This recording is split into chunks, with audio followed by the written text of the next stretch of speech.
ఈటెల ఆరోపణలపై రేవంత్ రెడ్డి ప్రమాణం చేస్తే ఈటెల ఎందుకు స్పందించలేదని మాజీ ఎంపీ పొన్న ప్రభాకర్ ప్రశ్నించారు. బీజేపీ బీఆర్ఎస్ కలిసి ఇక్కడ వెస్ట్ బెంగాల్ రాజకీయాలు చేస్తున్నాయని ఫైర్ అయ్యారు.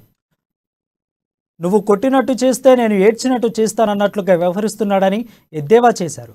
కరీంనగర్లో ఆయన మీడియాతో మాట్లాడారు. కేసీఆర్ పన్నిన పన్నాగంతో ఈటెలను బయటకు పంపేందుకు బీజేపీ పన్నాగాలు చేస్తుందని ఆరోపించారు. కవితను కేటీఆర్ను జైల్లో పెడతానని బండి సంజయ్ ఇప్పుడు 2 సార్లు జైలుకు వెళ్లారని గుర్తు చేశారు.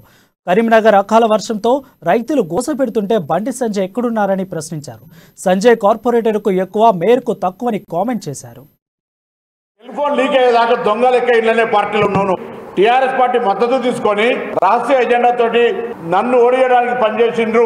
టీఆర్ఎస్ పార్టీ పైసలు ఈయనకు పంపించింది కాంగ్రెస్ అభ్యర్థి, కానీ ఆనాడు గెలిచిన టీఆర్ఎస్ ఎమ్మెల్యే ఈటెల రాజేందర్ స్వయంగా మాట్లాడిండు. దాని మీద ఇప్పుడే క్లారిఫికేషన్ లేదు.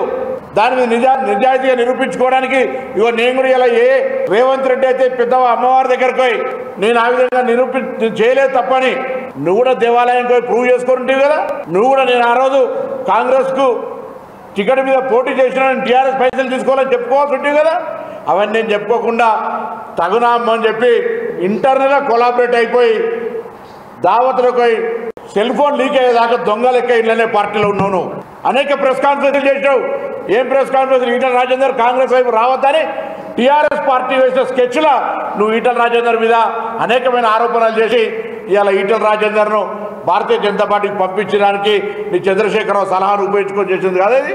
అంటే ఇద్దరు కూడా నువ్వు TRS party Bharatiya Janata party కలిసి కాంగ్రెస్ను బలహీనం చేయడానికి జరుగుతుంది. చూస్తాను ఇవాళ బండి సంజయ్ కూడా మాట్లాడిందట రాబోయే ఎన్నికలలో